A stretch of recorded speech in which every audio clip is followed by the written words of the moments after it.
Welcome back to the Jack Swarbrick Show. For the second straight year, fourth time in the last 5 years, and ninth time in program history, the Notre Dame hockey team has made it to the NCAA tournament. The fourth-seeded Irish will take on top-seeded Minnesota at 3:30 in the afternoon on Saturday Eastern Time at the SNHU Arena in Manchester, New Hampshire. The winner of that game moves on to play the winner of second-seeded UMass Lowell and third-seeded Cornell on Sunday, and the winner of that advances to the Frozen Four in Chicago, April 6th to 8th.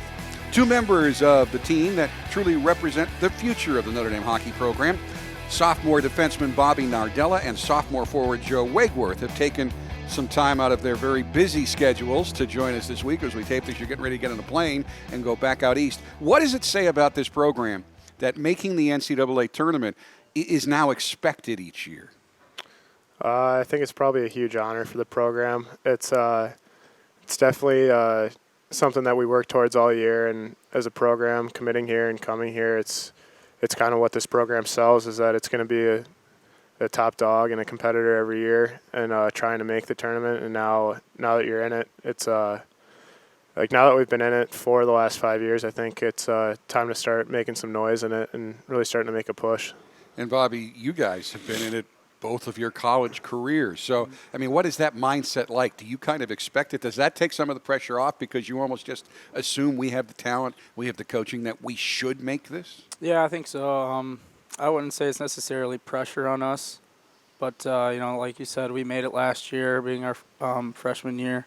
So we kind of had that big moment kind of to get used to the bigger stage and what it's like to play in front of more people against a team that you're not really familiar with. So this year, we kind of have that experience under our belt, and we're looking to make some noise now, like Joe said.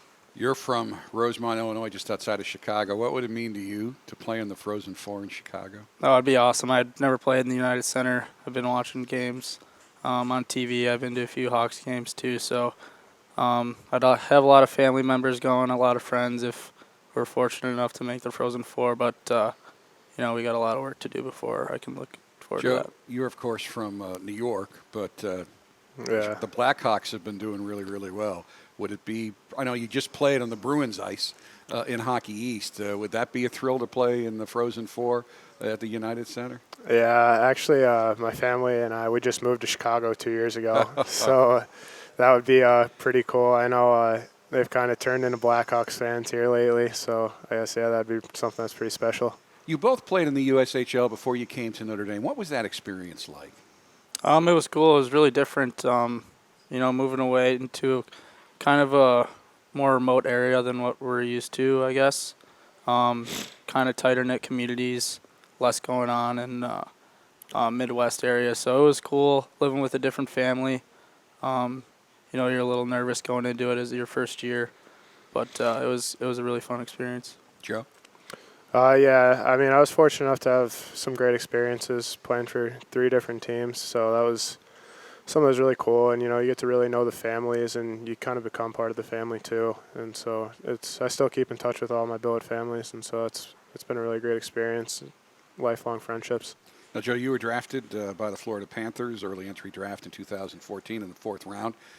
First of all, I mean, when you hear that an NHL team is interested enough in you to spend a draft pick on you, what does that mean?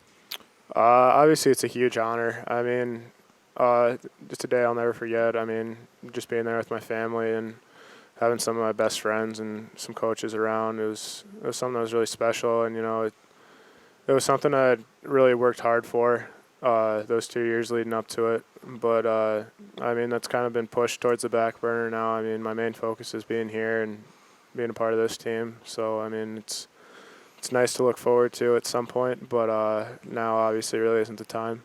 I know you're both from hockey families, and Bobby, your dad, Bob, I guess you're Bobby because Dad's Bob. Right. One of the greatest players in the history of the Chicago Wolves, and went on to be an assistant coach for the Wolves. What impact has he had on your hockey career? Is he really hands-on, or does he kind of just let you go your own way? He's kind of let me do my own thing. He doesn't really like to get too involved in, coaching me or telling me what I'm doing wrong or right out there. He's kind of a dad first to me.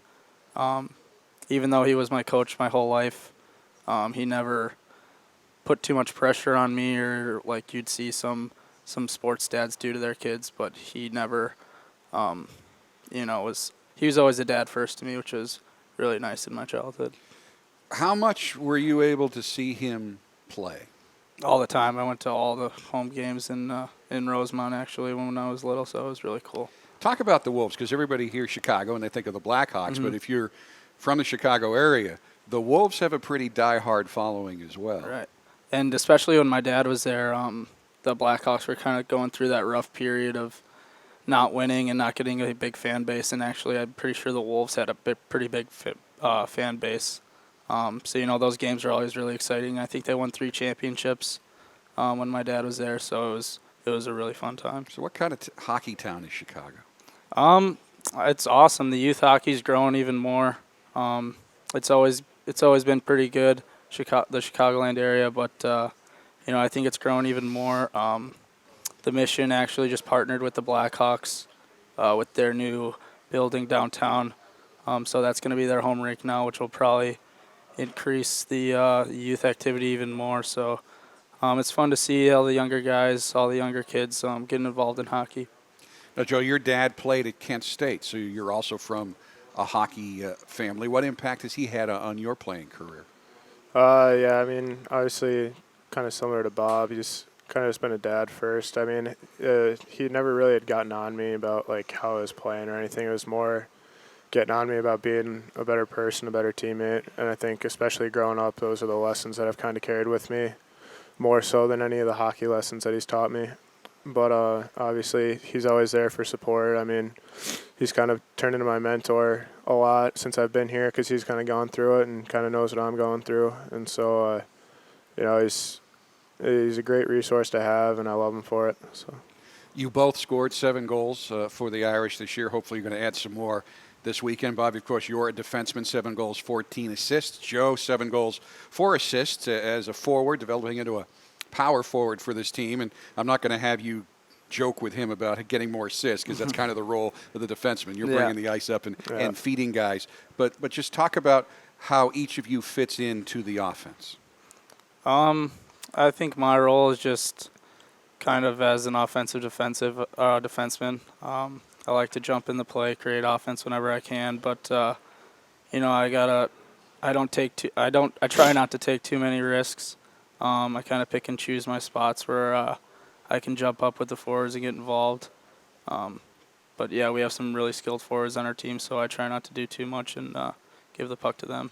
And Joe, I know you're developing into a power forward, which means part of your responsibility is you got to go in the corners and you're going to get that puck and get it to other folks out, and then also get in position to score. Talk about how you think you're developing in that role. Yeah, I think this year's been a pretty good year for me developing-wise. I mean, obviously the offense has started to come a little bit, but yeah, my job's mostly just to get the puck to Bob and then get in front of the net so the goalie can't see it when he shoots. But no, we were actually just joking the other day how all my goals have come right on top of the crease, and I haven't really moved much from there, so it's kind of a good spot to be for a power forward. And I shared with you guys, a lot of people don't know, I'm the basketball play-by-play guy, but I grew up in Boston during the ascension of Bobby Orr and the Big Bad Bruins, and my first love was hockey along with basketball. You can't grow up in Boston and not be a Red Sox fan. I had the uniform and the whole thing, and I know one of the great moments whenever you went to a Bruins game or watched him was when that defenseman on the power play got the puck back at the blue line and was ready to crank it up. Is that a part of the game, Bobby, that you really like when you get it back there on the point and you have a chance to just let it rip? Yeah, absolutely. It's probably one of my favorite parts of the game is being able to shoot the puck from the point and, with the forwards in front doing a good job of screening the goalie. It's almost a lucky shot if it goes in from all the way back there because goalies are pretty good nowadays. But, like you said, Bobby Orr is probably the best offensive defenseman of all time. So, it's the game's changed a lot. You don't get as much room, I think. But, taking care of defense first is kind of the main priority, but it's always fun to jump in offense whenever I can. I forget who it was against, and you probably would get yelled at if you tried this, but Orr once during a regular season game killed an entire penalty without giving up the puck. He just skated around the rink for 2 minutes. Penalty ended. He flipped it off to Esposito and went to the bench. When you're in front of the net and he's getting ready or one of the other defensemen to crank it up, there is an art to the tip-ins, but the puck's coming at you so quickly. As you get more experience, does it slow down? Are those tip-ins just great eye-hand coordination, or sometimes do they just bounce off you?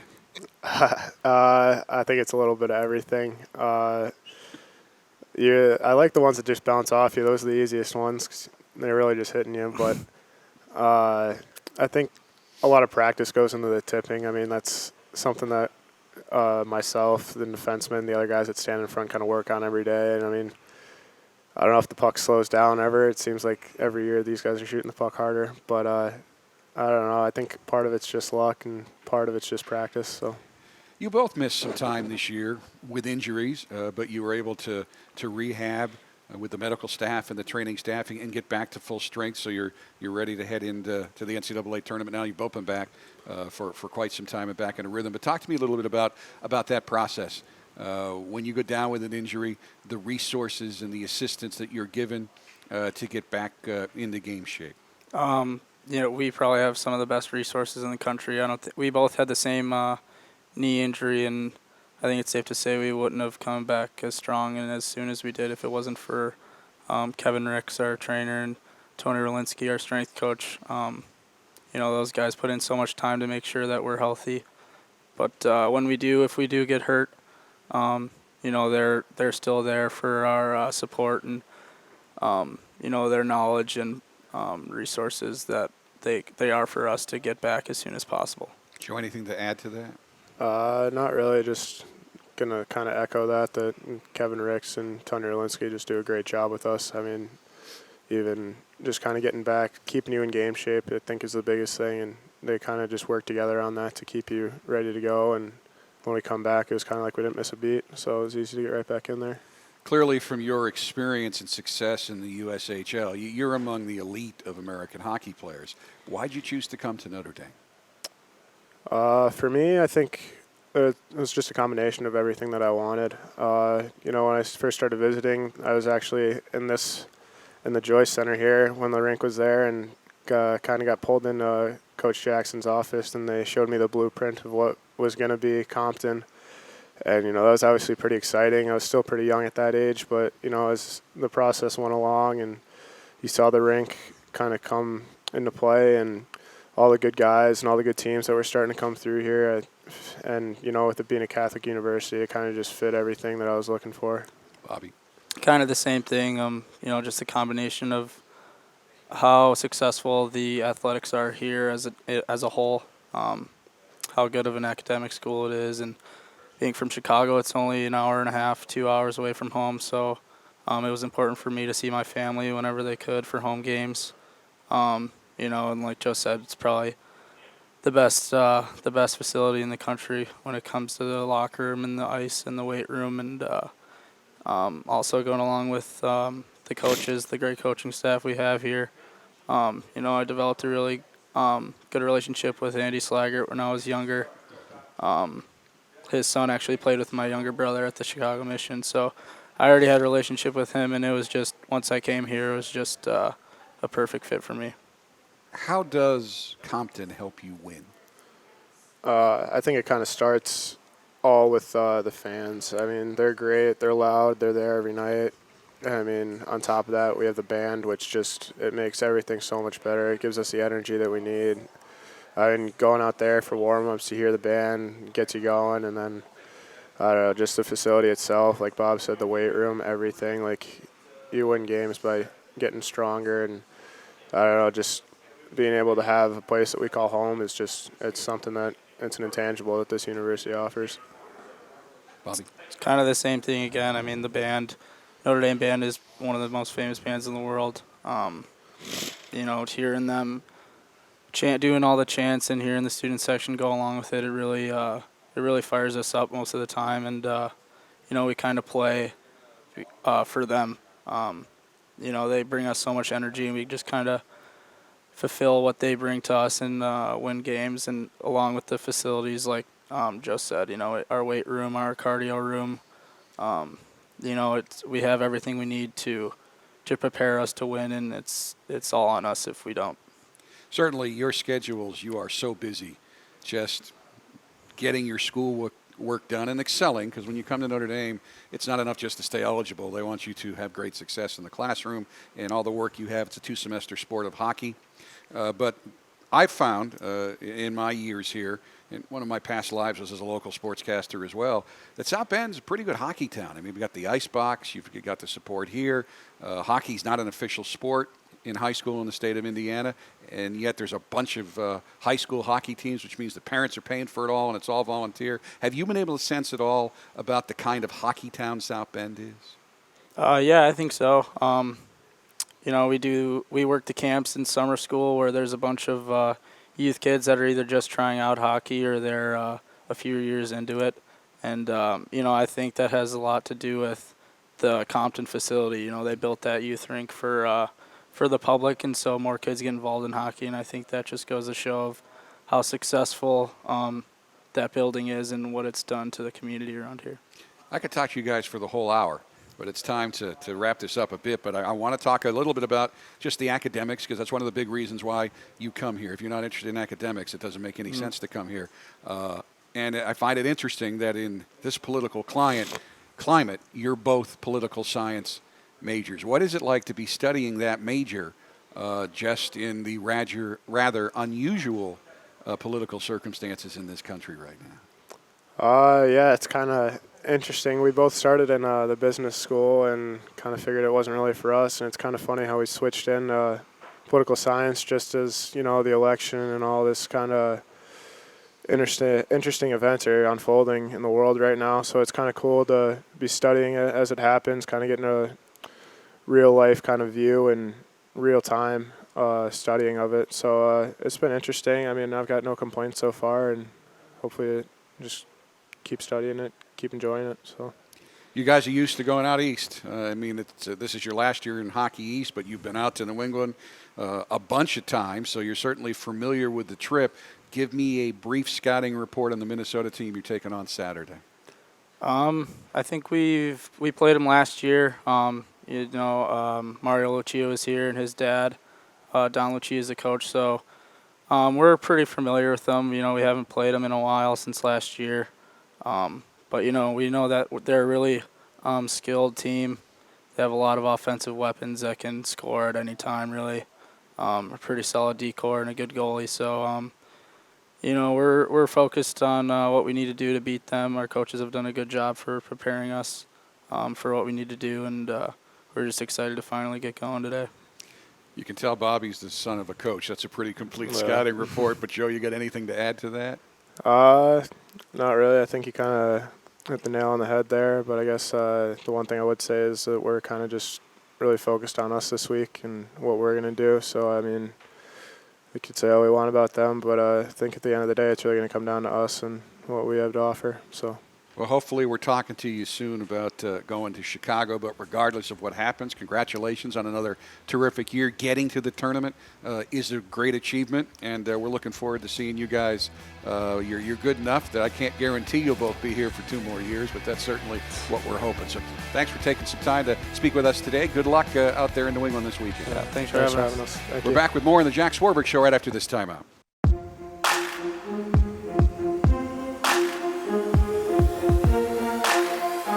In this offseason, we haven't left any stone unturned. Runs, lifts, team practices, we know we're prepared. It's just bringing that competitive mentality to every game, every weekend, and I think guys are hungry. This is the moment you dreamed of as like a little kid coming out in this big field, and everybody wants to be Notre Dame. We know we have what it takes to compete with anybody.